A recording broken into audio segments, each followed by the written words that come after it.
तो हम स्वाध्याय कर रहे हैं गोमट जीवकान ग्रंथराज का। ज्ञान मार्गना में मति ज्ञान में आगे बढ़ने से पहले एक खुलासा यहाँ पर करना चाहता हूं मैं। हम लोगों ने अब तक जो मिथ्या ज्ञान का जो वर्णन किया, तो मिथ्या ज्ञान के वर्णन के समय में मिथ्या ज्ञान क्षयक्षमी कैसे होते हैं, या फिर सम्यक ज्ञान में भी मति ज्ञान, शुद्ध ज्ञान, अवधि ज्ञान और जो मनःपरीय ज्ञान है, ये चार ज्ञान जो है ये क्षयक्षमी क्यों कहलाए हैं, इसकी अपेक्षा से हमने चर्चा की। और वहां पर हमने देखा कि मति ज्ञान और शुद्ध ज्ञान के जैसा ही अवधि ज्ञान और ज्ञान मनःपरीय ज्ञान भी हमें उनके देशघाती स्पर्धकों के उदय की वजह से होता है। सबको याद आ रही है बात ये? चलिए, अब यहाँ पर एक विशेष बात आपको जाननी है, और फिर हमने जो कहा है और जो नई बात मैं बता रहा हूं उन दोनों का समन्वय कैसे करना है, इसको आपको समझना है। नई बात ये बता रहा हूं मैं आपको कि चार क्षयक्षमिक ज्ञानों में से अवधि ज्ञान, अवधि ज्ञानावरण और मनःपरीय ज्ञानावरण, ये दो प्रकृतियां भले देशघाती हो, ध्यान से सुनना, भले देशघाती हो, उनमें सर्वघाती के थोड़े बहुत स्पर्धक पाए जाते हैं। इसको एकांत नहीं समझना। मनःपरीय ज्ञान, मनःपरीय ज्ञानावरण और अवधि ज्ञानावरण, ये दो की अपेक्षा से वर्णन चल रहा है। क्योंकि मुझे लग रहा था कि पिछले 2-3 दिन में हमने जो चर्चा करी है, वो जो उल्लेख हमें किन्हीं किन्हीं गाथाओं से जो मिले हुए हैं, उससे हम एकांत की तरफ बढ़ रहे हैं कि इनमें होते ही नहीं है, ऐसा नहीं है। तो मनःपरीय ज्ञानावरण और अवधि ज्ञानावरण में के देशघाती स्पर्धक ही माने गए हैं, उनको त्रिकाल में देशघाती माना गया है। किंतु उसमें कुछ स्पर्धक, स्पर्धक का अर्थ क्या है? कार्बन वर्गणा, वो अनुभाग की अपेक्षा से वर्णन चल रहा है, इसलिए उसको स्पर्धक कह रहे हैं। वो सर्वघाती भी होते हैं, और ये सर्वघाती जब उदय में होते हैं तब जीव को मनःपरीय ज्ञान और अवधि ज्ञान नहीं होता। इसी को अब कुछ नई बात लग रही है क्या? परसों से हम लोग जो बात कर रहे थे, वहां पर हम क्या कह रहे थे? देशघाती स्पर्धकों का जब उदय होता है तब जाकर के मनःपरीय ज्ञान उत्पन्न होता है या फिर अवधि ज्ञान उत्पन्न होता है। बात याद आ रही है? और यहां पर कह रहे हैं सर्वघाती स्पर्धक जब उदय में रहते हैं तब मनःपरीय ज्ञान और अवधि ज्ञान नहीं होता। दोनों अलग चीजें हैं कि एक ही चीज है? क्या लग रहा है कनक वरा दीदी, क्या लग रहा है? एक ही लग रहा है कि दोनों अलग लग रहा है? पंकज गणना जी। की वजह मनःपरक ज्ञान और अवधि ज्ञान अलग है। अवधि ज्ञान रूपी पदार्थ को देखता है, जबकि मनःपरक ज्ञान दूसरे के मन का जानता है। विषय की चर्चा ही नहीं है, कारण की चर्चा चल रही है, उत्पन्न कैसे हो रहा है इसकी चर्चा चल रही है। देखो, दोनों अवधि चीजों में कोई भी फर्क नहीं है। आप कथन किस चीज का कर रहे हो ये महत्वपूर्ण है। क्यों प्रभु जी? मेरे पास दो चीजें हैं, ये सर्वघाती है, ये देशघाती स्पर्धक है अवधि ज्ञानावरण के। जब सर्वघाती का उदय है मतलब देशघाती का उदय नहीं है। और अब तक हम बराबर। कहते थे जब तक देशघाती का उदय नहीं होगा तब तक अवधि ज्ञान प्रकट नहीं होगा। मतलब सर्वघाती है, इसमें एकांतपना नहीं आना चाहिए कि सर्वघाती होते ही नहीं है। मैं सिर्फ दोनों की चर्चा कर रहा हूं, मतिश्रुत की नहीं चल रहा हूं। अवधि ज्ञानावरण और मनःपरीय ज्ञानावरण की चर्चा कर रहा हूं। तो उसमें कुछ सर्वघाती स्पर्धक होते हैं, जब जब उनका उदय है मतलब देशघाती का उदय नहीं है, तब तब जीव को मनःपरीय ज्ञान और अवधि ज्ञान नहीं होता। ये पहली बात। मतलब आपका और हमारा उन सर्वघाती स्पर्धकों का उदय चल रहा है ऐसा मानने में कोई दोष नहीं है। पर मुख्यता से जब भी हमें ज्ञान होगा, अवधि ज्ञान और मनःपरीय ज्ञान जो 2 दिन से हम चर्चा कर रहे हैं, उसके अनुसार वो जब देशघाती स्पर्धकों का उदय होगा और सर्वघाती का नहीं होगा तब जाकर के होगी। बातें समझ में आ रही है? अर्थ एक ही है, किंतु अलग अलग ग्रंथों में इसका आ गया है जिससे एकांत नहीं होता, इसलिए उसको मैं यहां पर भी कल प्रमाण के साथ रखूंगा। दूसरी महत्वपूर्ण बात, दूसरी महत्वपूर्ण बात, अब इसको आप क्षयोपशम की जो पारंपरिक विधि है, पारंपरिक परिभाषा है, उसमें आप फिट कर सकते हो। कैसे? अब आपको सर्वघाती स्पर्धक मिल गए, तो उस सर्वघाती स्पर्धकों का उदयाभावी क्षय, या यूं कहिए यहां पर उदय क्षय कहा गया, शब्द उन्होंने उदय क्षय लगाया। उदय क्षय मतलब वो उदय में नहीं है तब उनका उपशम सदवस्था रूप उपशम है। वो जब उदय में नहीं आ रहे हैं तब उनका किसी भी प्रकार से सर्वघातीपना हमें नहीं मिल रहा है।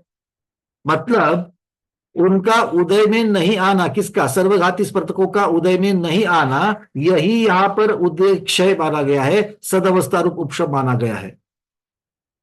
और देशघाती का स्पर्धक इसके साथ में अगर देशघाती का उदय है तो ज्ञान प्रकट हो जाएगा। कैसा, क्षय उपशमिक ज्ञान प्रकट हो जाएगा। बात समझ में आ रही है? तो इससे ये और भी सिद्ध हो गया कि अकेले देशघाती स्पर्धकों को जो हम लोग कह रहे हैं कि उसके उदय में भी क्षय उपशम होता है, उसके साथ साथ में ये चीज लगाएंगे तो पारंपरिक परिभाषा और ये परिभाषा दोनों एक साथ में चलेगी।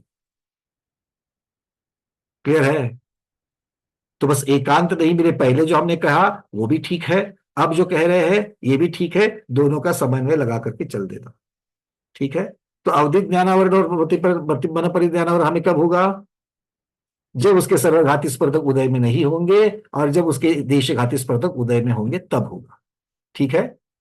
पर इसमें से एक एकांत निकल गया आज के वक्तव्य से कि उसपे सर्वघाती स्पर्धक थोड़े होते, थोड़े पर होते तो है। ठीक है? हाँ प्रभु जी, कुछ आप कहना चाहते हो? फिर संगीता दीदी। मैंने यही पूछा था कल आपसे, थोड़ा सा इसी पे क्वेश्चन थोड़ा सा पूछा था कि इसमें देशघाती में सर्वघाती है कि नहीं।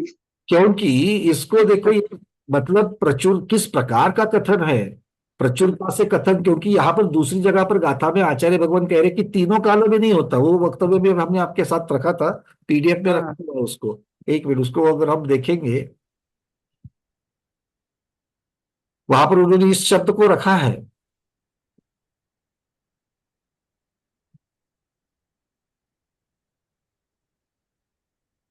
ज्ञान प्ररूपना की अपेक्षा से जब हमने उसको रखा था,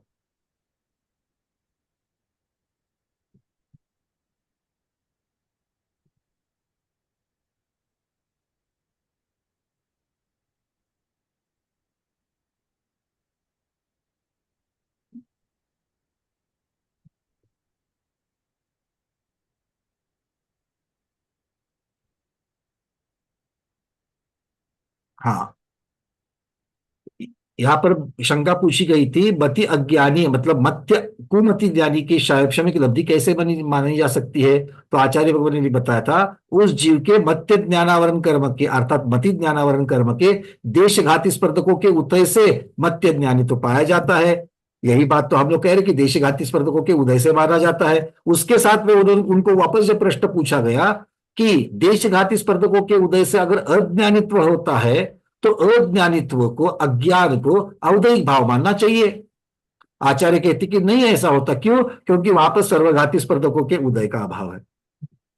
तो सर्वघाती स्पर्धकों के उदय का अभाव है, इसका अर्थ ये नहीं कि सर्वघाती स्पर्धक नहीं होते हैं। जब देशघाती स्पर्धकों का उदय होकर के ज्ञान प्रकट हो रहा है तब तब सर्वघाती स्पर्धकों का तब तब अभाव, तब तब अभाव तब ये बात है। मतलब ये दोनों का समन्वय करेंगे तो ठीक है, नहीं तो फिर एकांत हो जाएगा कि भाई सर्वघाती होते ही नहीं है। होते ही नहीं है। हाँ, ऐसा नहीं है यहाँ पर। ठीक है? सबको बात समझ में आ गई? क्लियर है? बिल्कुल होगी। एकांत के खंडन के लिए हमने आज एक खुलासा कर दिया। हाँ संगीता दीदी, आप कुछ पूछ रही है। वंदना भैया जी। तो यही बात है ना कि बाबा देशघाती में सर्वघाती भी है और देशघाती भी है। तो अभी जब सर्वघाती का अभी जब ये हम लोगों को केवल ज्ञान अभी नहीं है, तो फिर उधर तो सर्वघाती प्रकृति का उधर उदय है। उदय होगा तो फिर ज्ञान ही नहीं होगा, ऐसा होगा ना कि केवल हमको ज्ञान ज्ञान ही नहीं होगा। में, केवल ज्ञान में केवल ज्ञान सर्वघाती प्रकृति है, उसमें हाँ। देशघाती नहीं है। उसमें सभी के सभी सर्वघाती है, मतलब ढकेंगे तो पूरा ढकेंगे गुण को, आधा हाँ। अधूरा नहीं ढकेंगे। ये हाँ। बात वहां पर है। और यहाँ पर इनकी प्रकृति ही ऐसी है कि ये आंशिक ही ढकेंगे। ये फर्क है। थैंक तो जब ढकेंगे मतलब जब उदय में नहीं होंगे तो पूरा ज्ञान ढक जाएगा, यू। और जब उदय में हो कर्म होगा तो इस कर्म का आंशिक कर्म है, इसलिए आंशिक ढकेगा और आंशिक खुलेगा। इस प्रकार से उसका उदय होगा, क्षय क्षमिक पाया जाएगा। चलिए। पंकज पंकज जी, हाँ चल। जैसे अवधि ज्ञान और मनोपर्य ज्ञान के विषय में ये देशगति सर्वगति के रूप में इस ज्ञान को विभाजित किया जा रहा है। देशगति में जितना घात हो रहा है उतने मात्रा में ज्ञान प्रकट नहीं हो रहा है, अवधि और मनोपर्य ज्ञान। लेकिन जितनी मात्रा में प्रकट नहीं हो रहा है, माने आवरण चढ़ा हुआ है, उतने मात्रा में सर्वघाती कहेंगे, क्योंकि तत्संबंधी क्षोभशम ना होने के कारण, तत्संबंधी विषय का ज्ञान ना होने के कारण, तत्संबंधी बिल्कुल ही कुछ नहीं जान सकते उस संबंधी, तो उस अपेक्षा वह सर्वघाती हुआ। उस अपेक्षा जितने मात्रा में क्षोभशम है उतने मात्रा में तो ज्ञान प्रकट है। क्षोभशम होने की वजह से अवधि ज्ञानी रूपी पदार्थ को जानता है, मन परे ज्ञानी पर की मनोगत विषय को रूपी संबंधी जानते हैं। तो इसी प्रकार क्या मति ज्ञान संबंधी, श्रुति ज्ञान संबंधी पांच इंद्रियों के मन के आधार से जो ज्ञान होता है वो मति ज्ञान हुआ। तो संबंधी जो क्षोभशम होता है वो श्रुति ज्ञान हुआ। तो उससे जितने मात्रा में ज्ञान हो रहा है सो हो रहा है, वो मति ज्ञान का वरदान। लेकिन उसमें भी बहुत सारा ज्ञान जो ज्ञान में नहीं आता, तो क्या उसको भी अपन सर्वघाती कहेंगे? क्योंकि मति ज्ञान संबंधी भी बहुत सारे ऐसी रिद्धियां हैं जो मुनियों को प्रकट होती है, और सर्वसाधारण लोगों को, जैसे देव हो या मनुष्य हो, चैत्रियंश हो, उनमें भी मति ज्ञान होने के बावजूद भी बहुत सारी रिद्धियां प्रकट नहीं होती मुनियों को भी, चौथे काल के मुनियों को भी प्रकट नहीं होती। तो क्या उस मति ज्ञानावरण, श्रुति ज्ञानावरण को अपन सर्वघाती कहेंगे? नहीं, देखिए, यहाँ पर आगम्य ज्ञानावरण कर्म, दर्शनावरण कर्म और अंतराय कर्म, इन तीन की जो प्रकृतियां है जो देशघाती मानी गई है, उनमें उन्होंने उसको पहले से ही, इनका कार्य ही, इस कर्म का कार्य जब ये उदय में होगी तब आंशिक ही फल मिलेगा। मतलब इनको आंशिक आवरण वाले कर्म ही इनको माना गया है। मतलब इनके जो देशघाती स्पर्धक है ये आंशिक आवरण ही करेंगे। इसका अर्थ ये हो गया कि ये जब उदय में आएंगे तो आंशिक खुल जाएंगे, आंशिक बंद रहेंगे। तो आंशिक जब बनते हैं तो आत्मा को एकदेश घातते हैं, इसीलिए उनको देशघाती कहा गया। सर्वघाती केवल ज्ञानावरण जैसे कोई बोलेंगे, क्योंकि अगर हम लोग जैसे अवधि ज्ञानावरण के सर्वघाती स्पर्धक जब उदय में होते हैं तब देशघाती उदय में नहीं है, और वो उदय में होने की वजह से वो जो सर्वघातीपना है वो केवल ज्ञान की जैसे सर्वघातीपना होता है। कुछ भी अंश में अवधि ज्ञान या कुछ भी अंश में मनोपरीय ज्ञान उपलब्ध नहीं होगा। इस प्रकार के वो सर्वघाती स्पर्धक है, ऐसा यहाँ पर मानना चाहिए। क्योंकि आचार्य भगवान इसको सर्वघाती मानने से ऐसे भी एक प्रकरण पहले दिया था उन्होंने कि दूसरे को उत्पन्न करने वाला जो कारण है, मतलब देशघाती स्पर्धकों के उदय के समान अगर सर्वघाती स्पर्धकों के उदय क्षय नियम से अपने अपने ज्ञान के उत्पादक नहीं होते, ऐसे आचार्य भगवान कह रहे हैं। मतलब क्या है कि सर्वघाती स्पर्धक जब उदय में नहीं है तो अपने ज्ञान के उत्पादक नहीं होते। अगर नहीं है तो 12वें गुण स्थान के अंतिम समय में अवधि ज्ञानावरण और मनप्रिय ज्ञानावरण के सर्वघाती स्पर्धकों का क्षय हो जाता, और वो तो होता ही है, सभी प्रकार के क्षय होता है। तो फिर वहां पर वो केवल ज्ञानावरण का जैसे क्षय करके, सर्वघाती का क्षय करके जैसे वहां पर ज्ञान प्रकट होता है केवल ज्ञान, वैसे 12वें गुणस्थान के अंत में अवधि ज्ञानावरण और मनोपरीय ज्ञानावरण के सर्वघाती का भी क्षय हो रहा है, तो वो ज्ञान तो प्रकट होते हुए नहीं दिख रहे हैं। मतलब अकेले सर्वघाती को यहाँ पर केवल ज्ञानावरण की जैसे सर्वघाती प्रकृतियां है जिसके क्षय मात्र से ज्ञान प्रकट होता है, बाकी दूसरा कोई कारण नहीं है, वैसे इनका बाकी के 4 क्षय क्षमिक ज्ञानों को नहीं लगाया है। क्योंकि ऐसा लगाएंगे तो 12वें गुणस्थान के अंत में उनके सर्वघाती स्पर्धकों का भी क्षय होगा और वो ज्ञान प्रकट होनी चाहिए, पर ऐसा तो देखा नहीं जाता है। क्योंकि उसके साथ साथ में जो देशघाती स्पर्धकों का भी नाश होता है, वो देशघाती स्पर्धक जो मूलता से उन ज्ञान के उत्पत्ति के कारण थे, उनका भी नाश होने की वजह से वो वहां पर उत्पन्न नहीं होते, ये है। इसलिए पहले 4 जो ज्ञान है उनको देशघाती की अपेक्षा से ही फल देखना पड़ेगा, उदय के फल देखना पड़ेगा। सर्वघातीपना तो इसलिए है कि वो उत्पन्न होने नहीं देगा, और वो भी मनोपरीय ज्ञान और इसको, क्योंकि सर्वघाती स्पर्धकों का मति ज्ञान और शुद्ध ज्ञान, ऐसे मति ज्ञानावरण और शुद्ध ज्ञानावरण के अगर हम सर्वघाती मानेंगे तो सर्वघाती कभी ना कभी तो उदय में आएंगे, और अगर सर्वघाती कभी ना कभी तो उदय में आएंगे तो किसी न किसी जीव में मति ज्ञानावरण का या शुद्ध ज्ञानावरण का संपूर्ण लोप देखा जाएगा, संपूर्ण उसका नाश देखा जाएगा, बिल्कुल उत्पत्ति नहीं होगी। जैसे मनोपरीय और अवधि हमने अभी कुछ भी अंशात्मक भी हम लोगों में उत्पन्न नहीं है, तो वैसे क्या किसी जीव में मति ज्ञान और शुद्ध ज्ञान का पूरा लोप हो सकता है? नहीं हो सकता है। इसलिए वहां पर उस प्रकार के सर्वघाती स्पर्धक नहीं मानेंगे। और आगे शुद्ध ज्ञान में आचार्य सिद्धांत चक्रवर्ती देवीचंद्र महाराज स्वयं कहते हैं कि जो सबसे छोटा जो पर्याय ज्ञान है, जो पर्याय ज्ञान जो सबसे छोटा माना जाता है, अनक्षर में जो माना जाता है, उसको आवरण करने वाला जो मतिज्ञानावरण कर्म है, उसका फल कहाँ मिलता है? तो वो कहते हैं कि उसका फल पर्याय समास ज्ञान में मिलता है, क्योंकि मिनिमम पर्याय ज्ञान जो है वो सब जीवों में पाया जाता ही जाता है। अगर उसको भी आवृत्त करेंगे, उसको भी अगर आवृत्त करेंगे तो फिर जीव में से ज्ञान का ही अभाव हो जाएगा, और अगर ज्ञान का अभाव होगा तो जीव का अभाव होगा। तो इसीलिए ये सिर्फ और सिर्फ अवधि ज्ञानावरण और मनपर्य ज्ञानावरण, ये दो ही क्षयक्षमिक ज्ञान है, ये कर्म है, इन कर्मों के सर्वघात स्पर्धक माने हैं, मति और शुद्ध के नहीं माने हैं। जी चलिए, क्योंकि ये 12वें गुणस्थान वाला जो दृष्टांत आचार्य भगवान ने दिया है यहाँ पर, वो बिल्कुल मतलब अंजन के समान स्वच्छ है, आपको स्वच्छ करेगा।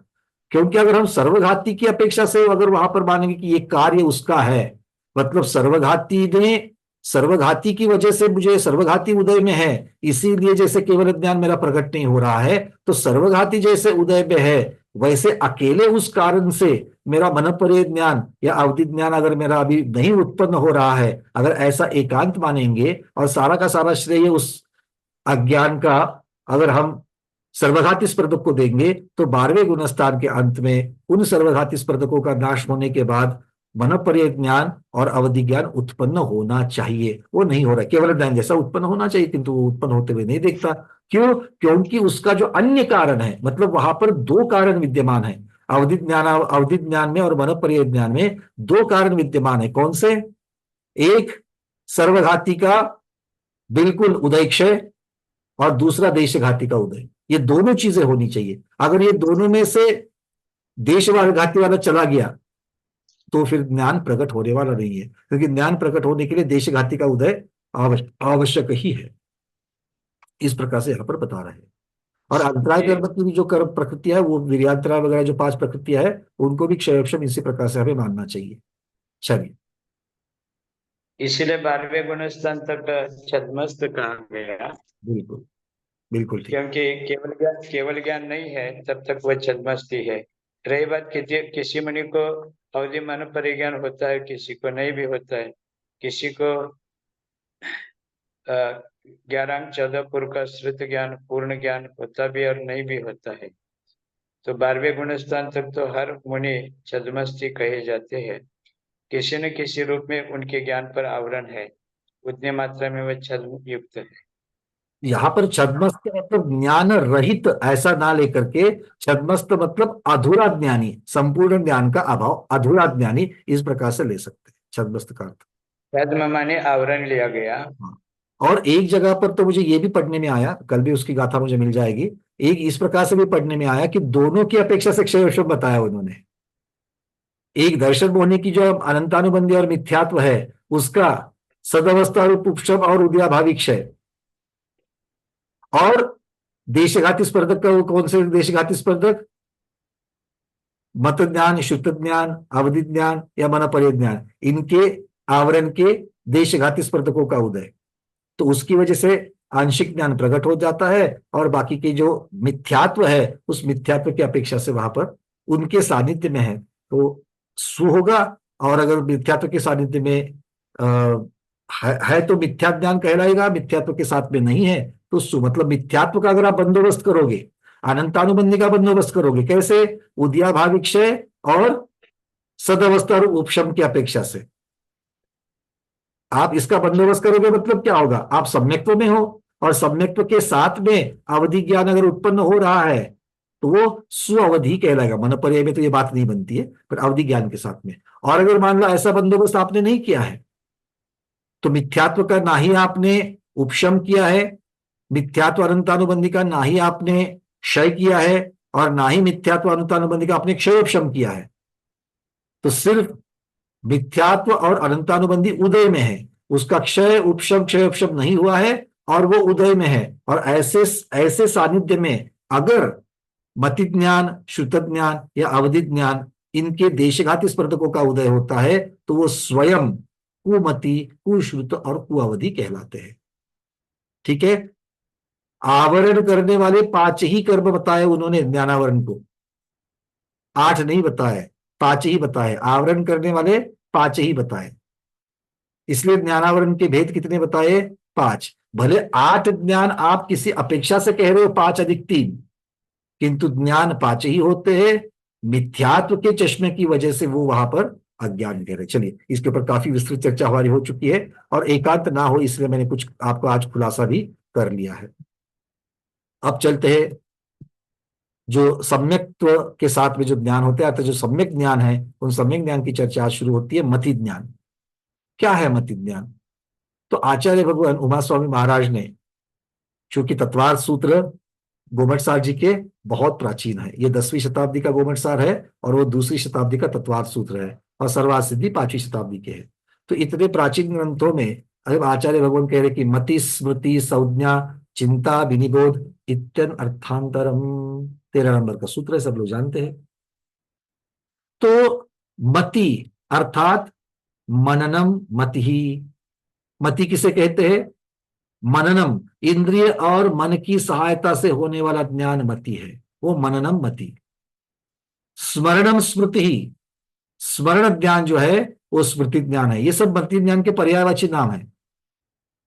संज्ञानम संज्ञा, संज्ञान मतलब किसी के साथ में संबंध करना, जोड़ रूप करना, तुलनात्मक देखना, इसको प्रत्यभिज्ञान भी कहते हैं। अर्थात जोड़ रूप से, तुलना रूप से जब यही मति ज्ञान किया जाता है तो उसे वहां पर संज्ञा, मतलब क्या है?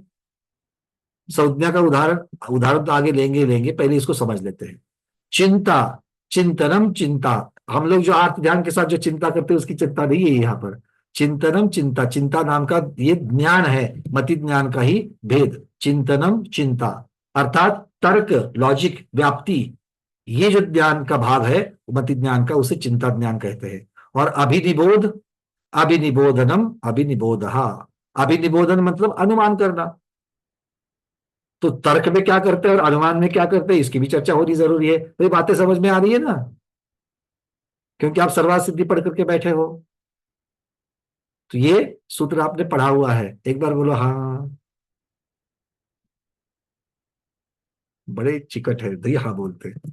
मुझे याद, मुझे अभी भूलना पड़ेगा कि आपने सर्वार्थ सिद्धि पढ़ी है करके, है ना। अभी हाथ ऊपर करके बोलना मत भैया, गोमट सर के बाद फिर से सर्वार्थ सिद्धि लेना, अभी समझने में इजी होगा, है ना। यही करेंगे हम लोग। चलिए आगे बढ़ते हैं। तो आचार्य भगवान कह रहे हैं कि जो स्मृति ज्ञान है, वो स्मृति ज्ञान किसे कहा, इसको बड़े ध्यान से समझना, क्योंकि ये स्मृति ज्ञान का संबंध स्वप्न के साथ भी है, जाति स्मरण के साथ भी है। जाति स्मरण में मति ज्ञान और जो श्रुत ज्ञान है, इन दोनों का आधार है। श्रुत ज्ञान की अपेक्षा निमित्त ज्ञान को जानना और मति ज्ञान की अपेक्षा स्मृति ज्ञान को जानना, और इन दोनों से मिलकर के जाति स्मरण होता है। स्वप्न में भी स्मृति ज्ञान महत्वपूर्ण है, और जैसे मति ज्ञानावरण कर्म होता है वैसे स्मृति ज्ञानावरण कर्म भी होता है। क्योंकि मति ज्ञान के अकेले 336 भेद नहीं होते, हम 336 तक ही पढ़ेंगे, किंतु इसके असंख्यात भेद कहे गए हैं। मति ज्ञानावरण के असंख्यात भेद है, श्रुत ज्ञानावरण के असंख्यात भेद है, अवधि ज्ञानावरण के असंख्यात है, मन परे ज्ञानावरण के उससे ज्यादा असंख्यात है। ठीक है। और केवल ज्ञानावरण का एक ही भेद है, केवल ज्ञानावरण का एक ही भेद है। क्या अर्थ हो गया? अर्थ ये हो गया कि मति ज्ञान असंख्यात प्रकार का है, क्योंकि मेरा मति ज्ञान अलग है, आपका मति ज्ञान अलग है।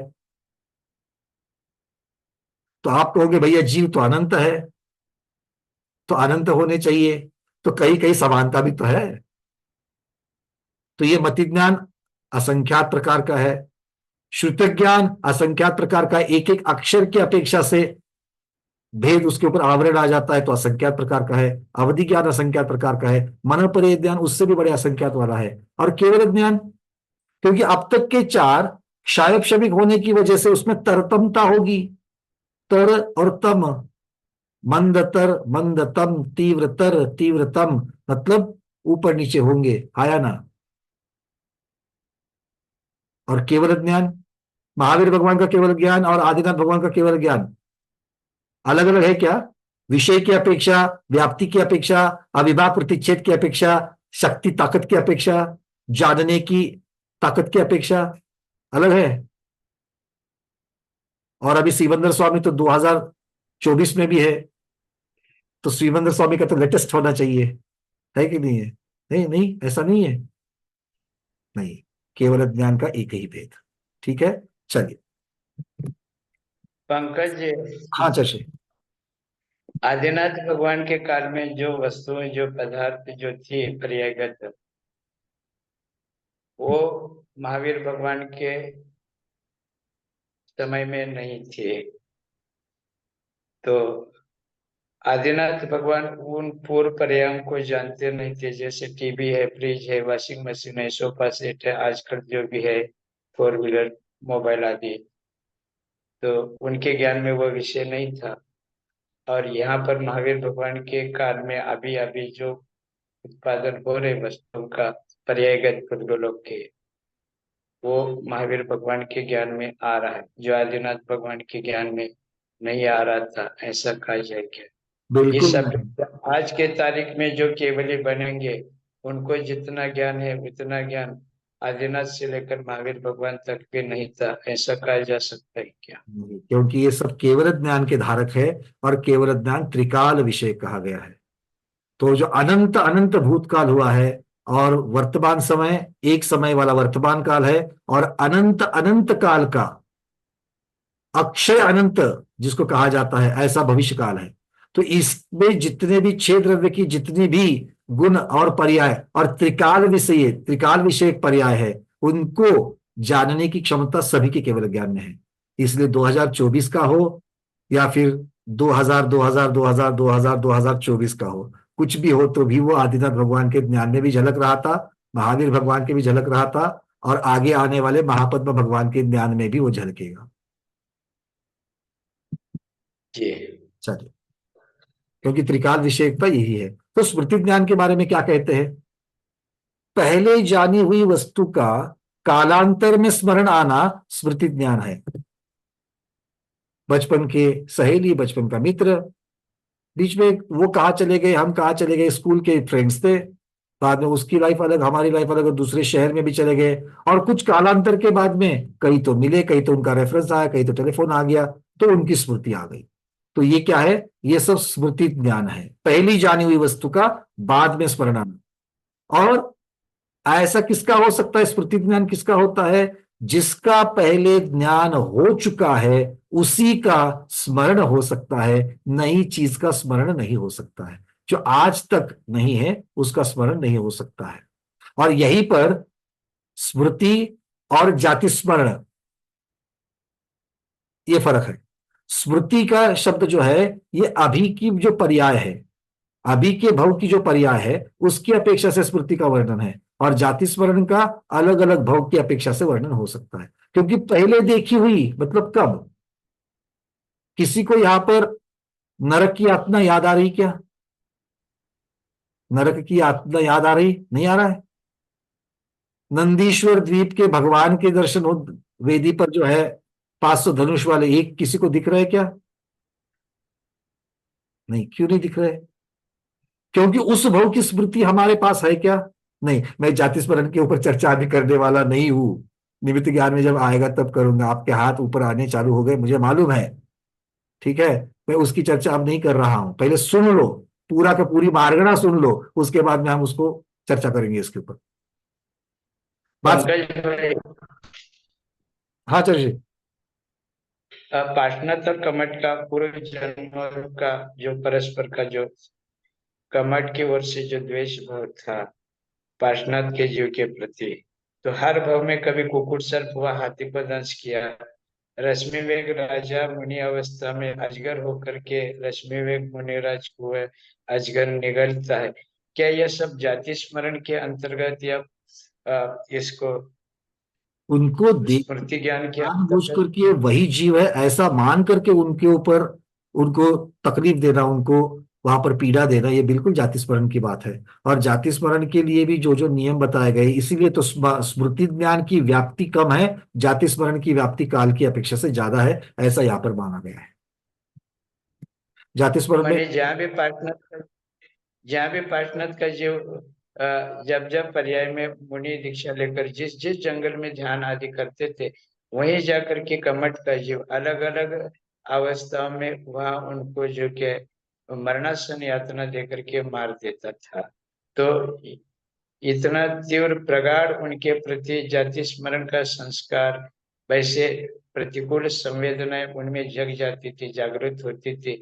ये स्मृति ज्ञान कहे, अपन क्या कहे? इसको गुरुदेव जाति स्मरण कहना पड़ेगा, क्योंकि बाकी के जो भाव है, जो तिर्यंज की अपेक्षा से कमठ ने जो उपसर्ग किया, वहां पर अगर हम लोग, हो सकता है कि हम उसको ज्यादा तरीके से उसको ग्रहण ना करें, किंतु जो शंबरासुर की अपेक्षा से जब उन्होंने वो तो देव थे, ज्योतिषवासी, वो वहां से ऊपर से विमान में भी जा रहा है, तो वो विमान जब जा रहा था तो नीचे कितने सारे मुनि होंगे, जैसे पार्श्वनाथ भगवान मुनिराज थे, ऐसे कितने सारे मुनिराज थे। तो उनके ऊपर से जाते वक्त तो उनका विमान नहीं रुका है, या फिर वो रुक करके उन मुनिराजों को तो उसने वहां पर उपसर्ग नहीं किया है। मुनिराज, पार्श्वनाथ मुनिराज के ऊपर ही क्यों उन्होंने उपसर्ग किया? तो वो विशेष रूप से 10 भाव पहले का जो उनका बैर है, वो जागृत होकर के वो उनको स्मृति में आ रहा है। मतलब जाति स्मरण में स्मृति ज्ञान ये इंक्लूडेड है, किंतु स्मृति ज्ञान में जाति स्मरण होवे ही ये जरूरी नहीं है। देखो, मैं फिर से कह रहा हूं, जाति स्मरण में स्मृति ज्ञान होगा क्योंकि वहां पर याद आना है, और स्मृति ज्ञान में ये कह रहे कि पहले जानी हुई चीज का ही स्मरण हो सकता है, मतलब वो संकुचित स्मृति है। इसीलिए स्मृति में जाति स्मरण होवे ही ये जरूरी नहीं है, हो भी सकता है, नहीं भी हो सकता है, पर जाति स्मरण में स्मृति होगी ही होगी। तो इसीलिए मतलब जाति स्मरण में एक भाव से ज्यादा भाव की वहां पर लब्धि ले लेना, और यहाँ पर कम संकुचित वाली ले लेना, इस प्रकार से तो कह सकते हैं। और बिल्कुल माने ये जितना उपसर्ग किया गया है वो जाति स्मरण की अपेक्षा से ही मानना पड़ेगा। माने इस भाव में जो हम ये करते हैं, जानते हैं ना, उसको स्मृति ज्ञान कहे, और पूर्व जन्म का जो स्मृति आता है उसको जाति स्मरण यूं कहे। जाति माने जन्म, जन्मांतर का जो स्मरण आना वह जाति स्मरण है। अब जैसे आप यहाँ मेरे रूम के बाहर आकर के कुछ बोले, गुरुदेव है क्या, मैं आपकी आवाज को पहचान लूंगा, ये मेरा स्मृति ज्ञान, आपकी आवाज वैसी है बिल्कुल ना, बिल्कुल ठीक, है ना। बिल्कुल ठीक। और ये अलग अलग शब्द के रूप में भी हो सकता है, ध्वनि के रूप में भी हो सकता है। बाय फेस देखने के बाद, अरे पंकज जी आप आ गए, आप तो पुणे के हैं, आ बैठो, तो ये तो स्मृति ज्ञान हो गया, बिल्कुल। है और ना। इसी प्रकार अगले भाव में सिमंदर भगवान के समोसर में जब हम आपको देखेंगे मुनिराज, अब वहां पर आप भी देव पर्याय में होंगे, आपको जब देखेंगे तो हमको जाति स्मरण होना चाहिए, अरे ये वही उपकारी मुनिराज है कि जिनकी वजह से हम स्वाध्याय किया करते थे, या जिनकी वजह से हमारा सम्यक दर्शन दृढ़ होता था। तो इस प्रकार से वो जाति स्मरण कहलाएगा गुरुदेव। हाँ, माने स्टडी के रूप में इसको घटा देवे तो जिस विषय को हम पहली बार सुनते वो कम समझ में आता है, बहुभाग समझ में नहीं आता है, अल्प समझ में आता है। लेकिन बार बार उन्हीं श्लोकों को, उन्हीं गाथाओं को और उसी विषय की बार बार चर्चा करने लग जाए तो फिर वह जल्दी आसानी से समझ में आता है ना। बिल्कुल, तो ये मति ज्ञान से संबंधित होने की वजह से एक क्षयोक्षमिक है, तो जहां पर क्षयोक्षम अच्छा है तो उसकी ताकत, उसकी व्याप्ति जो है वो बढ़ जाएगी। नहीं, इसको चौपशम के रूप में अपन लेते हैं कर्णानियों की भाषा में, लेकिन अभी मति ज्ञान का विषय चल रहा है अथवा श्रुति ज्ञान का विषय चल रहा है, तो पुनः पुनः उसी विषय को, जैसे कोई अध्यात्म ग्रंथों में खूब निष्णात है तो उनको सारे नए निगम आदि की अपेक्षा जल्दी समझ में आते हैं, गूढ़ रूप से आता है। लेकिन वही व्यक्ति अगर न्याय का अध्ययन नहीं किया हो तो फिर जो क्या उसको विषय बुद्धिमान है, वह अध्यात्म के विषय में बुद्धिमान है, क्योंकि उनका उस संबंधी स्मृति बार बार उस ग्रंथ को पढ़ने से, तत्संबंधी चर्चा करने से, तत्संबंधी विद्वानों से उनकी माने चर्चा करने से आदि, तो ये स्मृति का संबंध चौपशम से है, और चौपशम को प्रगाढ़ करने के लिए यह स्मृति ज्ञान है, और स्मृति ज्ञान का संबंध सत्संग और स्वाध्याय से, ग्रंथों से है।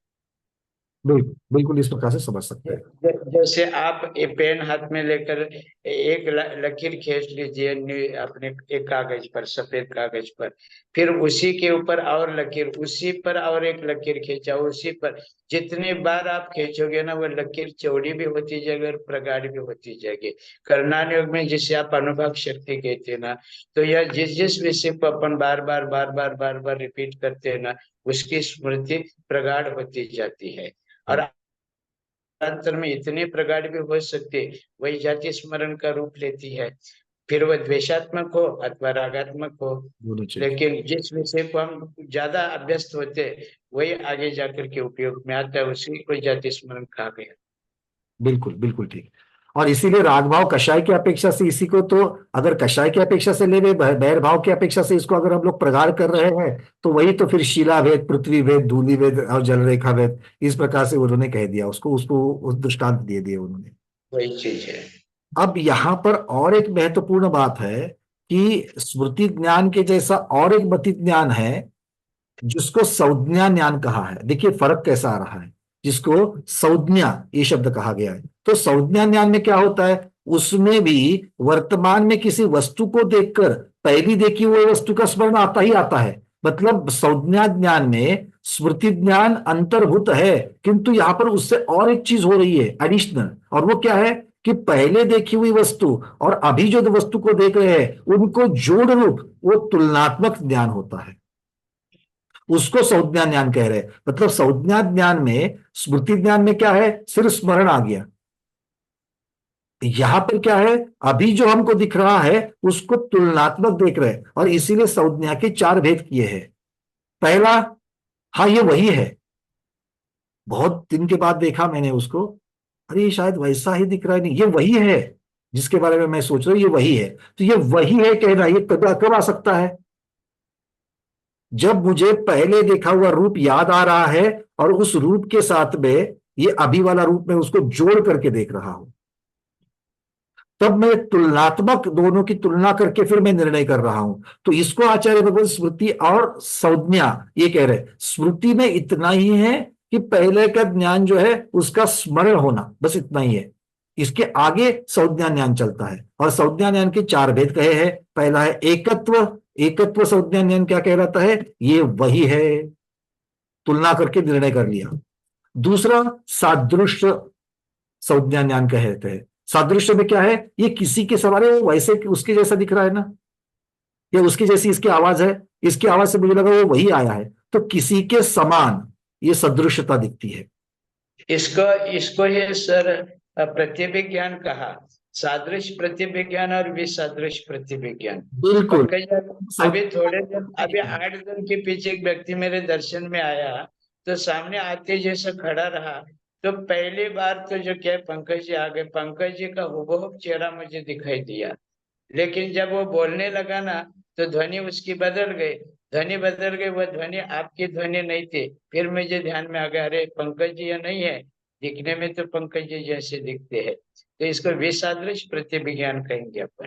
ये 4 जो प्रत्यभिज्ञान, ये संज्ञा ज्ञान का ही पर्यायवाची नाम है। तो यहाँ पर एकत्व मतलब ये वही है, सदृश्य मतलब ये उसके समान है, विसदृश्य जैसे अभी आचार्य श्री ने बताया कि ये इससे भिन्न है, मैं सोच रहा था इसके जैसा है, मुझे स्मरण तो आ गया किंतु ये उससे भिन्न है, ये विसदृश्य होगा। और चौथा तत्प्रतियोगी कहलाता है, मतलब किसी से छोटा या बड़ा।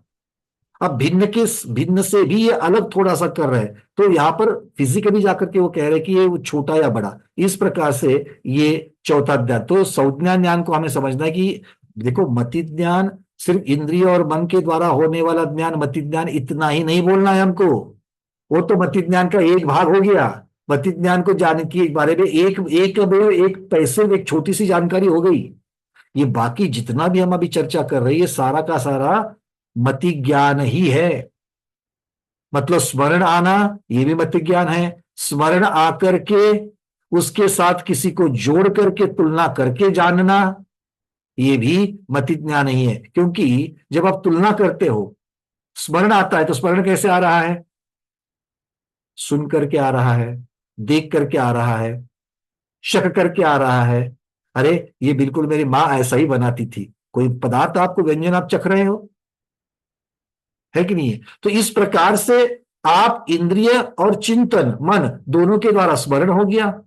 किसी के साथ तुलना कर रहे हो तो रूप की तुलना, आवाज की तुलना, रस की तुलना, गंध की तुलना अलग अलग तरीके से की जा सकती है।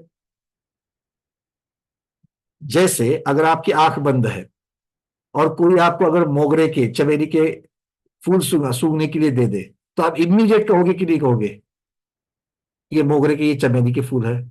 या फिर आपकी आंखें बंद है और आपके मुंह में अगर कोई इमली रख दे, आप कहोगे ये आम है करके? नहीं ना। हाँ, इमली तो अभी आप लोगों ने मन से तो चख ली, है ना। तो इस प्रकार से ये क्या है, ये आचार्य भगवान कहते हैं इसको संज्ञा ज्ञान कहो या फिर प्रत्यभित ज्ञान कहो, क्योंकि स्मरण करके ये वैसा है, ये सोच करके उसके साथ जोड़ करके देखना। अब तीसरा मति ज्ञान का जो भेद है वो है, या पर्यायवाची है, चिंता, चिंता ज्ञान। ये क्या है? इसे व्याप्ति भी कहा जाता है। इसमें व्याप्ति क्या है? साध्य के अभाव में साधन का अभाव जानना। साध्य के अभाव में साधन का अभाव जानना मतलब अग्नि साध्य है, धुआं साधन है। जब अग्नि ही नहीं तो धुआं कहां से आएगा? आएगा? कुर्सी में ज्ञान है क्या?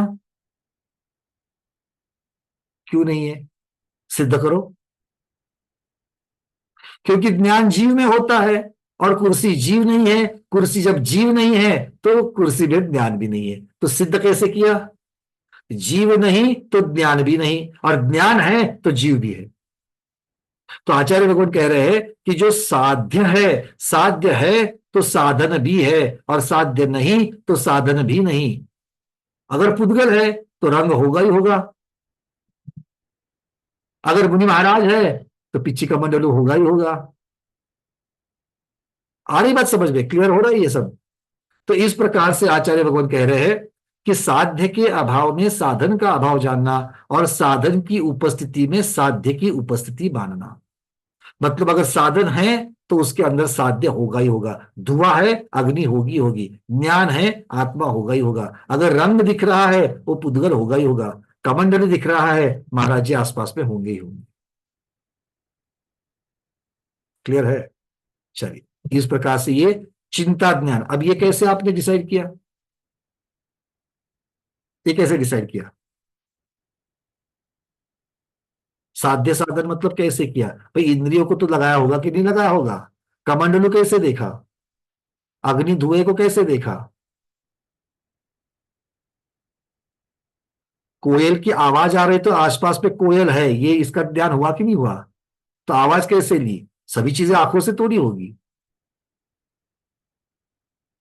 जैसे ही पहली ग्रीष्म ऋतु में, ग्रीष्म ऋतु जब खत्म होने के लिए आता है, बहुत तपती गर्मी होती है और उसमें से एकदम गीली मिट्टी का सुगंध आती है, तो क्या आप कहोगे? गीली मिट्टी की सुगंध आपने नाक से, घ्राणेंद्रिय से सूंघ ली, और आपने इसके ऊपर क्या चिंतन किया? कहीं तो बारिश हो रही है। मेरी रात तो नहीं हो रही है पर कहीं तो बारिश हो रही है, ये पहली बारिश की सुगंध है। आया ना? तो साध्य और साधन, ये दोनों चीजें यहां पर कह रहे हैं। आगे कहते हैं ये जो व्याप्ति का ज्ञान है, जिसे जो चिंता ज्ञान है, इसी को तर्क ज्ञान कहा गया है। क्या कहा? व्याप्ति, इस चीज को साधन साध्य के साथ में जो चीज होती है वो व्याप्ति कहलाती है, और व्याप्ति ज्ञान ही तर्क ज्ञान कहलाता है। तो ये तर्क है। धुआं है तो अग्नि होगी, ज्ञान है तो जीव होगा। तो ये सब तर्क है कि नहीं है? लॉजिक्स, ये तर्क है। अगला है अभिनिबोधिक ज्ञान, अनुमान ज्ञान जिसे कहते हैं। अनुमान, ऑब्जर्वेशन करके कंक्लूजन्स निकालते हैं कि निकालते हैं? तो वो जो कंक्लूड करते, कंक्लूजन्स करते हैं, वो अनुमान ज्ञान। क्या है? रसोई में धुआं दिख रहा है मतलब वहां पर चूल्हा जल रहा है, ये अनुमान। जहां जहां ज्ञान होता है वहां वहां आत्मा होता है, ये तर्क है। और इस व्यक्ति को ज्ञान है अतः ये जीव है, ये अनुमान। तर्क इन जनरल हो रहा है, तर्क इन जनरल हो रहा है। क्या? जहां पर धुआं होता है वहां अग्नि होती ही है, ये तर्क हो गया। और अगर मैं साक्षात किचन में धुआं देख रहा हूं मतलब चूल्हा जल रहा है, तो ये अनुमान। सामने देख करके किसी चीज को, सूंघ करके, चख करके, सुन करके, स्पर्श को कर, जान करके, अनुभव करके जिन चीजों का ज्ञान कहते हैं वो आचार्य भगवान कह रहे हैं अभिनिबोधिक ज्ञान होता है। इस प्रकार से ये अनुमान ज्ञान कहा जाता है। आगे अब और इसका भी बहुत सारा विस्तार और कर सकते हैं, किंतु ये मुख्यतः से मति ज्ञान अकेला मति ज्ञान नहीं है जो इंद्रिय और मन के द्वारा जाना जाता है। इसकी व्याप्ति अलग अलग तरीके से जो होती है, उस व्याप्ति को हमें समझना चाहिए, ताकि हम मति ज्ञान को समझेंगे और उसके अलग अलग भेदों को भी समझेंगे। ठीक है। अब इसमें जो विविधताएं होती है, गति की अपेक्षा से, संख्या की अपेक्षा से, समय की अपेक्षा से, इनकी अपेक्षा से भी मति ज्ञान के भेद होंगे। कैसे? जैसे ऐसी कोई चीज है जो बहुत तेज गतिमान है, उस गतिमान चीज को देख करके वो गतिमान है, इसका हम ग्रहण करते कि नहीं करते हैं? जैसे आप लोग प्लेटफॉर्म पर खड़े हो और जोर से राजधानी एक्सप्रेस निकल जाए, तो आप कहते कि नहीं कहते हैं ये राजधानी होगी? कैसे कहा? उसके स्पीड से। तो स्पीड की अपेक्षा, गति की अपेक्षा आपने उसको बोला कि नहीं बोला? और दूसरा, मालगाड़ी जा रही है, मैंने मालगाड़ी कहते ही आपको गति का ज्ञान होगा कि नहीं? अब देखो, राजधानी के सामने मालगाड़ी कह रहा हूं, मतलब गति स्लो हो रही है। जैसे मैं ट्रैक के ऊपर लाल रेड लाइट देख रहा हूं, चौराहे पर रेड लाइट देख रहा हूं मैं ट्रैफिक की, इसका अर्थ क्या होगा? गाड़ी स्लो जाएगी, फास्ट जाएगी या रुकेगी? रुकेगी, है कि नहीं है? मतलब एक फास्ट वाला था, एक स्लो वाला था, और एक बेसिक में चल रहा है कि नहीं चल रहा है, इसकी अपेक्षा से है। जब भी आप अष्टापद जाते हो, अष्टापद से जब भी कैलाश का दर्शन होता है, तो कैलाश पर्वत को देख करके आपको लगता है क्या कल परसों ये ऐसा एंगल में होगा, आज सीधा है, कल परसों इधर झुक जाएगा? ऐसा लगता है आपको कभी? क्यों नहीं लगता? उसकी जो अढल, जो स्थिरता है, जो उसकी नित्यता है, उसकी ध्रुवता है, वो ध्रुवता आपके समझ में आती कि नहीं आती है? तो उस ध्रुवता को आपने ग्रहण किया या अकेले कैलाश पर्वत को ग्रहण कर लिया? कैलाश का तो रूप आपने देख लिया, किंतु उसकी ध्रुवता को भी देखा। जब गाड़ी गई थी, राजधानी गाड़ी को भी ग्रहण कर दिया और उसकी गति को भी हमने ग्रहण किया। तो ये सिर्फ पदार्थों को ग्रहण करना और बाकी चीजों को भी ग्रहण करना, इसकी अपेक्षा से मति ज्ञान के अलग अलग भेद भी हो जाएंगे। ठीक है। तो इन सब की जानकारी हमें लेनी है। थोड़ा सा आगे बढ़ते हैं, गाथा क्रमांक 306, क्योंकि मति ज्ञान की गाथा आज लेनी जरूरी है। तो गाथा क्रमांक 306 आपके सामने आ रही है।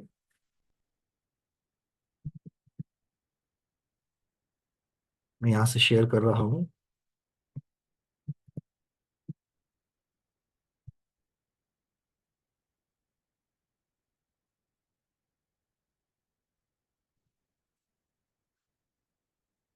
दिख रही है?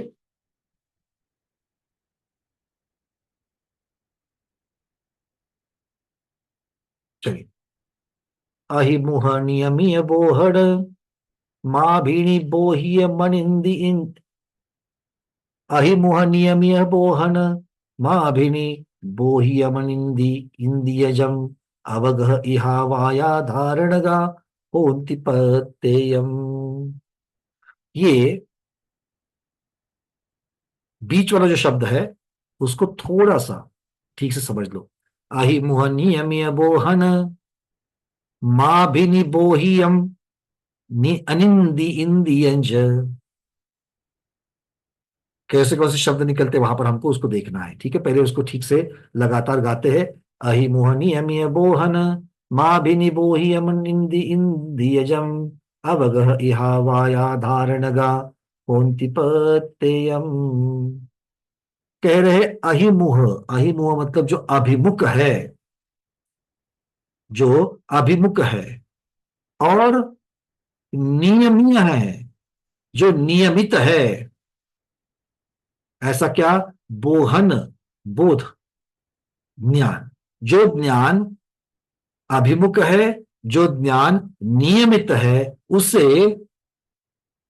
अभिनिबोधीय कहलाते हैं। अभिनिबोधीय मतलब अभिनिबोधिक कहलाते हैं। उस ज्ञान को क्या कहता है? अभिनिबोधिक कहलाते हैं। और कैसा होता है ये? इंद्रिय अनिंद्रिय ज मतलब जन्मता है, तैयार होता है, उत्पन्न होता है। किससे उत्पन्न होता है? इंद्रिय और अनिंद्रिय से उत्पन्न होता है। उत्पन्न होता है मतलब सहायता से होता है। इंद्रिय, पांचों प्रकार की इंद्रिया। अनिंद्रिय, मतलब ईशत, छोटा इंद्रिय मतलब यहां पर मन की सहायता। तो इसका पूरे के पूरे इसका अर्थ क्या हो गया पहले चरण का? इंद्रिय और अनिंद्रिय अर्थात मन की सहायता से जो उत्पन्न होता है, कैसा ज्ञान? अभिमुख और नियमित पदार्थ का जो ज्ञान होता है वो अभिनिबोधिक ज्ञान कहलाता है। यहां पर मति ज्ञान शब्द नहीं आया, अभिनिबोधिक ज्ञान आ गया। अभिनिबोधिक मतलब जिसको अभी हम लोगों ने अनुमान ज्ञान कहा है, वो यहां पर कह रहे हैं अभिनिबोधिक ज्ञान। और इसके अवगह इहा वाय धारणगा होतिपत्यम, प्रत्येक के अवग्रह, इहा, अवाय और धारणा, ये चार चार भेद होते हैं। प्रत्येक के मतलब किसके? प्रत्येक के, आपके, मेरे, किसके? नहीं, अब तक जिसकी चर्चा हुई उसके। चर्चा किसकी हुई? इंद्रिय और अनिंद्रिय, पांच इंद्रिया और मन, ये छह हो गए। इन छह के अपने हर एक के अवग्रह, इहा, अवाय और धारणा होते हैं। तो मूल में कितने भेद हो गए? भेद है क्रिया की अपेक्षा से, स्टेजेस की अपेक्षा से। मति ज्ञान के पहले चार भेद कौन से? अवग्रह, इहा, अवाय, धारणा। ये किसकी अपेक्षा से चार भेद कहलाएंगे? किस विधि से मति ज्ञान होता है, उसके चार चरण हैं। भाई बात समझ में आ रही कि नहीं आ रही है? रोटी कैसे बनती है, उसकी प्रक्रिया में क्या क्या शामिल है, आप लोग जानते हो, है ना? आटा लिया, पहली स्टेज। दूसरा, पानी डाल करके उसको अच्छी तरीके से गूथा, ये दूसरी। उसके बाद पेड़े बनाए। चौथा, उसको बेला। पांचवा, तवे पर डाला। छठा, सेका। ठीक है कि नहीं? ये स्टेजेस कहलाती कि नहीं कहलाती है? और ये रोटी का जो वर्णन हमने किया वो कैसे किया? उसके बनने की प्रक्रिया की अपेक्षा से किया। नहीं तो रोटी के भेद अलग भी होंगे कि नहीं होंगे? ज्वार की रोटी, मक्के की रोटी, चावल की रोटी, बाजरे की रोटी, ये भी तो भेद होंगे। ये कैसे है? ये किस चीज से बनी है उसकी अपेक्षा से भेद है। तो अलग अलग तरीके से भेद किए जाते हैं। वैसे क्रिया की अपेक्षा से भी जो उसके जो चरण होते हैं, चरण अर्थात स्टेजेस होती है, उसकी अपेक्षा से भी यहां पर भेद होते हैं। तो मति ज्ञान के अवग्रह, इहा, अवय और धारणा, ये चार चरण कहलाते हैं। और ये चार चार चरण प्रत्येक के अर्थात स्पर्शनेन्द्रिय से जो मति ज्ञान होगा उसके भी होंगे, रसनेन्द्रिय, घ्राणेन्द्रिय, चक्षु इंद्रिय और श्रोत्र इंद्रिय, इन सभी के होंगे। और अनिंद्रिय अर्थात मन से होने वाला जो मति ज्ञान है उसके भी चार होंगे। ये अभी ये प्रचुर मतलब प्रधान है। अब किसके किसके अवग्रह होता है, किसका नहीं होता है, कि क्या होता है, ये चर्चा आगे आएगी। ये प्रधान है। सबको एक लाइन में बिठाया। क्या कहा? सबको एक लाइन में बिठाया। और क्या बनाया था? पूरन पोली बनाई थी। तो सबके लिए आज हमने किसका भोजन दिया? पूरन पोली का भोजन दिया। अब कितने लोग थे भाई? 10 लोग बैठे थे पंक्ति में। उसमें से एक को था डायबिटीज। उसको पूरन पोली देंगे क्या? नहीं, उसको साधारण वाली जो रोटी थी वो रोटी परोसी गई। क्यों? क्योंकि उसको शुगर की बीमारी है।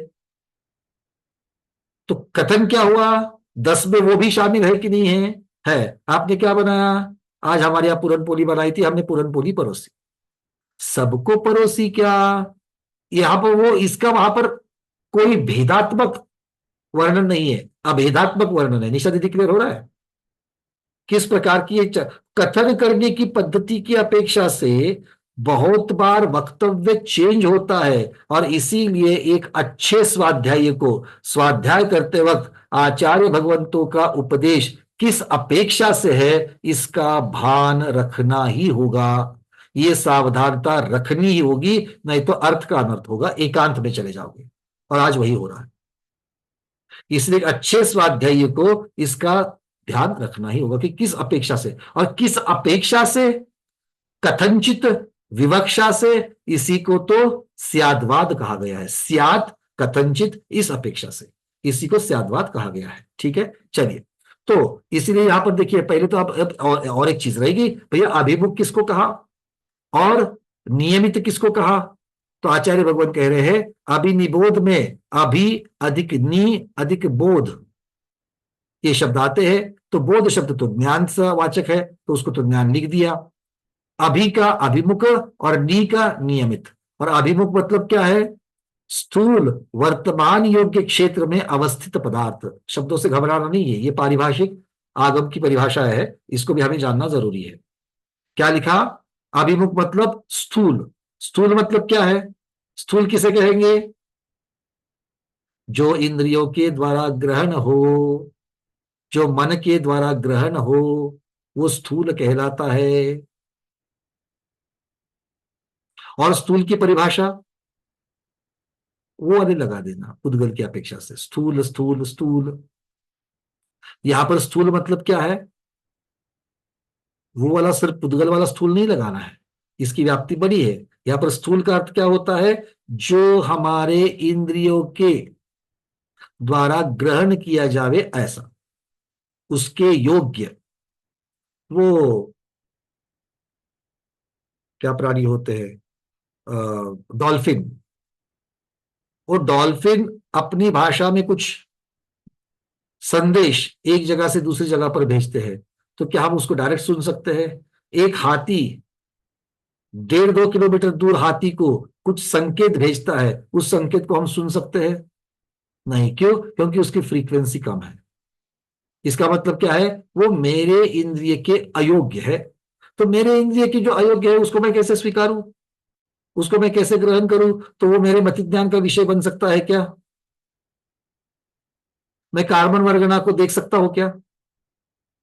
तो कार्बन वर्गना मेरे मति ज्ञान का विषय होगा क्या? अरे हाँ या ना? हाँ तो बोलो। हाँ भैया, हमने देख के सुबह सुबह देख कर क्या आया हूं मैं। पड़ोसी के कितने कर्म बंधे, पूरे साक्षात देखे मैंने। आते हुए आश्रव देखा, बंधते हुए बंध देखा, पुराने वाले उदय में आते हुए उदय को देखा, उदीर्ण होते हुए दिखी। देखा क्या? नहीं। क्यों नहीं देखा? हमारे मति ज्ञान का विषय नहीं है, अर्थात हमारी इंद्रिया इसको पकड़ नहीं पाएगी। चलिए आगे। तो स्थूल शब्द हो गया।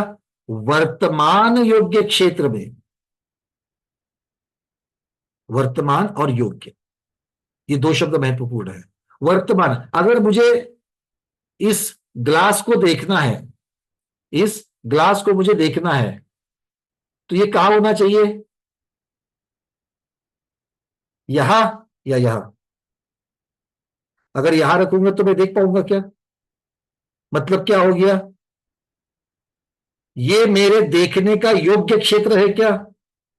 नहीं, यहां पर देखने का योग्य क्षेत्र है। योग्य क्षेत्र मतलब समझ में आ गई बात? जिस क्षेत्र से हम उस वस्तु को, उस पदार्थ को ग्रहण कर सके, वो उसका योग्य क्षेत्र हो गया। दूसरा, अब अभी मुझे उसका ज्ञान होना है, तो अभी वर्तमान में वो मेरे सामने होना चाहिए कि नहीं होना चाहिए? कल यहां पर ग्लास था, क्या है? कल यहां पर ग्लास था, आज नहीं दिख रहा है। हर रोज की समस्या है कि नहीं है आपकी? जल्दी जल्दी में स्नान करने के लिए निकलो और तौलिया ना मिले। अरे यही तो रखा था, यही तो रखा था, यही तो रखा था, गया किधर? दिख नहीं रहा है। दिख क्यों नहीं रहा है?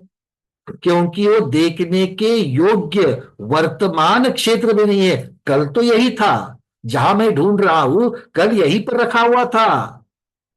अलमारी में, रैक में, जहां भी ढूंढ रहे हो वहीं पर रखा हुआ था। पर आज अभी नहीं है, तो कल रखा था करके मुझे आज दिखेगा क्या? क्या लगता है डॉक्टर शैला दीदी, क्या लग रहा है? दिखेगा? नहीं दिखेगा। इसी में तो आचार्य भगवान कह रहे हैं कि जो जिसको ग्रहण करना है, वो पदार्थ वर्तमान में ऐसे क्षेत्र में होना चाहिए जहां से मैं उसका ग्रहण कर सकूं। और सबका अलग अलग है योग्य क्षेत्र। वर्तमान तो समझ में आ गई कि नहीं बात? हाँ या ना? कल मैंने गीजर गर्म किया था, तो कल पानी गर्म था करके आज पानी गर्म मिलेगा क्या? वो तो 24 घंटे में ठंडा भी हो गया।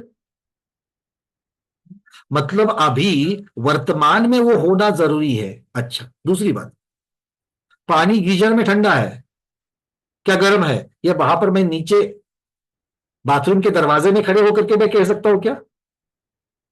वो इंडिकेटर को नहीं देखना है। हमारी स्वाति दीदी बोल रही कि मैं वो इंडिकेटर देख के बोलूंगी, है ना? नहीं, वो नहीं देख करके स्पर्शेंद्रिय की चर्चा चल रही है। तो अपने शरीर से स्पर्श किए बिना वो गर्म है कि ठंडा है हम बता सकते हैं क्या? नहीं। मतलब उसके ठंडापन और गर्मपन ये जानने के लिए उसका योग्य क्षेत्र कौन सा? मेरे स्पर्शेंद्रिय से टच होना चाहिए इस केस में। हाँ या ना? हाँ। जैसे बाहर बारिश हो रही कि नहीं हो रही है, इसके लिए या तो मुझे खिड़की खोल करके आंखों से देखना पड़ेगा, नहीं तो बारिश की आवाज कान से सुननी पड़ेगी, नहीं तो मिट्टी की सुगंध सूंघनी होगी। अब ये तीन से ज्यादा तो और कुछ नहीं होगा,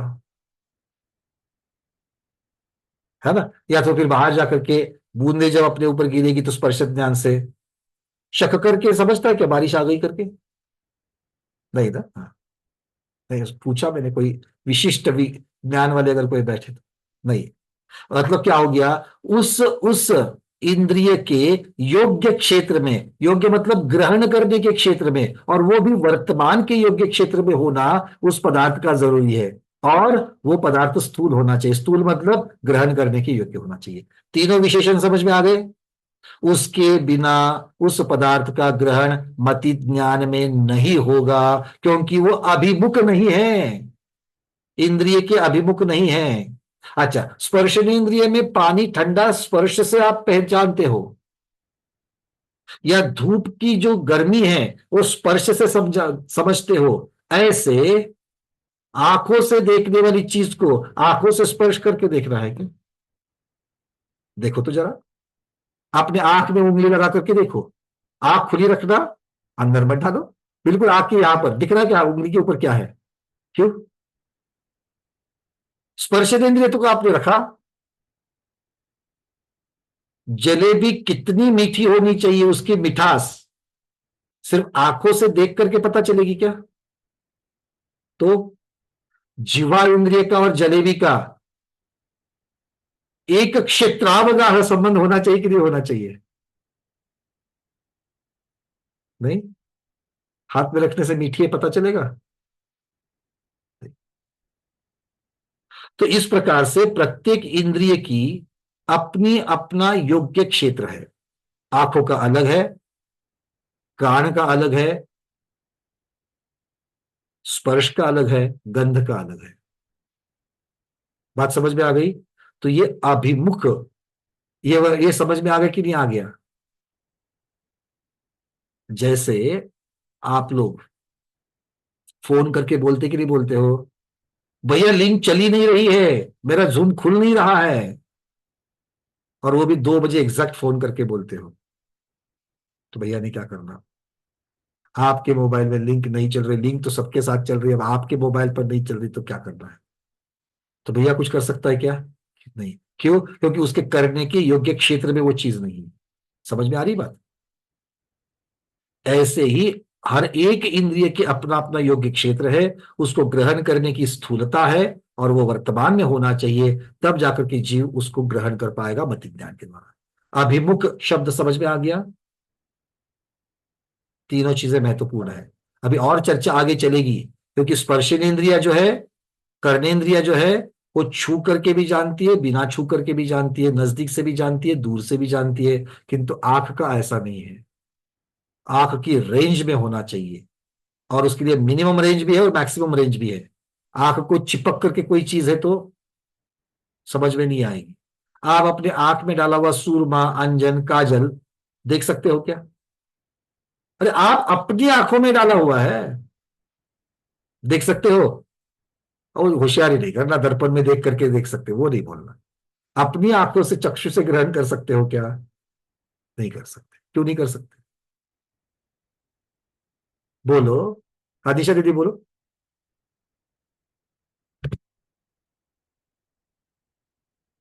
वो हमारे इंद्रिय का विषय नहीं है। इंद्रिय का विषय नहीं, इंद्रिय का विषय तो है दीदी, देखना इंद्रिय का विषय है। योग्य और मैं अंजन को, काजल को देखना चाहता हूँ, योग्य स्थान पर नहीं है जो, बहुत योग्य क्षेत्र पर नहीं है। योग्य क्षेत्र पर नहीं। ठीक है। दूसरा, कल काजल लगाया था, आज देखना चाहता हूँ, चलेगा क्या? नहीं, वो तो खत्म हो गया, निकल गया। तो आज देखना है तो आज काजल वहां पर योग्य क्षेत्र में होना जरूरी है कि नहीं है? वर्तमान। और काजल कितना लगाना? जैसे कोई कोई दीदी इतनी छोटी बिंदी लगाती है कि बिंदी लगी है या नहीं लगी है समझ में ही नहीं आता। तो पूछा जाता है बिंदी नहीं लगी है क्या? अरे लगाई है ना, देखो ना। अरे नहीं दिख रही इसलिए तो पूछा। मतलब इतनी छोटी, इसका अर्थ क्या हो गया? वो मुझे मेरी आंखों से जहां मैं खड़ा हूं वहां से वो ग्रहण करने के योग्य नहीं है। स्थूलता जितनी चाहिए थी उतनी स्थूलता नहीं है। आ गई बात समझ में? तो ये स्थूलता, वर्तमान और योग्य क्षेत्र, ये जो तीन चीजें हैं, ये तीन चीजें अभिमुख पदार्थ को इंद्रिय के अभिमुख कराती है। अब आता है नियमित। नियमित का अर्थ क्या है? प्रत्येक इंद्रिय का जो निश्चित विषय है वो उसी को जानेगा। जलेबी को लेकर के यहां रख दो कान पर और बोलो कितनी मीठी है, चलेगा? नहीं। और जो हेडफोन आते हैं ना, जो दूसरे को सुनाई नहीं देता हमको सुनाई देता है, अभी भी बहुत सारे लोगों ने लगाया है, उसको कान से निकाल करके मुंह में रखो। वाह भैया जी क्या प्रवचन दे रहे हैं, चलेगा? क्यों नहीं चलेगा? योग्य स्थान नहीं है। इत्र को सूंघने की जगह पर मुंह में मारो, सुगंध आता है क्या दुर्गंध आती है देखते नहीं। इसका अर्थ क्या हो गया? प्रत्येक इंद्रिय का विषय जो है वो निश्चित है, नियमित है। तो ये नियमितता भी बहुत महत्वपूर्ण है।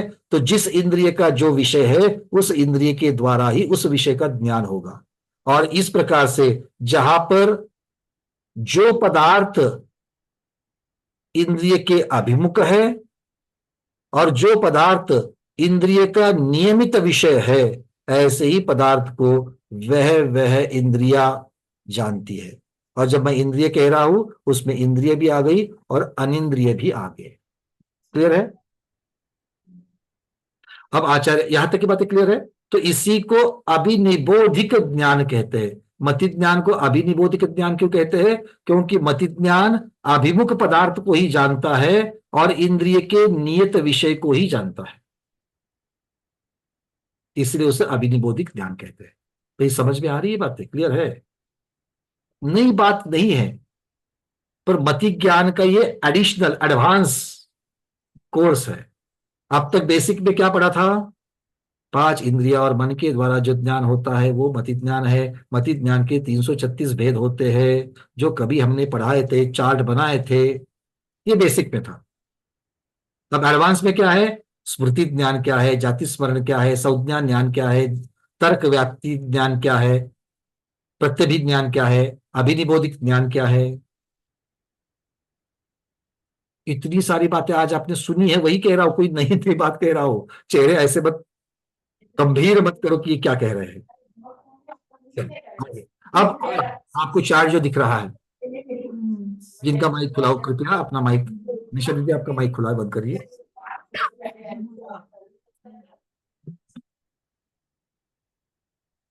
अब चार्ट आपको जो सामने दिख रहा है, उस चार्ट में आचार्य भगवान ने जो दूसरे चरण में कहा था, अवगह इहा वाय धारणा, इहा के हा में अवाय का अ लोप हो गया और अवाया धारणगा होती प्रत्येक की। तो यहां पर शब्द देखिए, स्पर्शनेन्द्रिय संबंधी अवग्रह यह अवाय धारणा, रसनेन्द्रिय संबंधी अवग्रह यह अवाय धारणा, घ्राणेन्द्रिय संबंधी अवग्रह यह अवाय धारणा, चक्षु इंद्रिय संबंधी, श्रोत्र इंद्रिय संबंधी और अनिंद्रिय संबंधी। तो मति ज्ञान के 4 चरणों की अपेक्षा से मति ज्ञान के कितने भेद हो गए? 24 भेद सबके हो गए, 5 इंद्रिय, छठा मन, और प्रत्येक के 4-4 भेद, तो 6 को 4 से गुणाकार करने से 24 भेद हो गए। तो यहां तक आज हम इस विषय को रखते हैं। आज के विषय में इतना ही। अब इसी मति ज्ञान के विषय को हम आगे बढ़ाएंगे। आगे चल करके कुछ विशेष अर्थ जो है मति ज्ञान के, उस मति ज्ञान के अभिमुखता, नियमितता, इनकी अपेक्षा से भी थोड़ा वर्णना जो हुआ है उसको लेकर के फिर आगे अवग्रह मति ज्ञान का लक्षण क्या होता है, इहा का लक्षण क्या है, अवग्रह अवाय का लक्षण क्या है, उसके भेद क्या होते हैं, इन सब की चर्चा हम लोग करेंगे। आज के स्वाध्याय में इतना ही। आज के स्वाध्याय को गुरुओं की श्री चरणों में बारंबार नमोस्तु वंदामि इच्छाकार करते हुए यही पर समापन करते हैं। जैनम जयतु शासनम, जैनम जयतु शासनम, जैनम जयतु शासनम।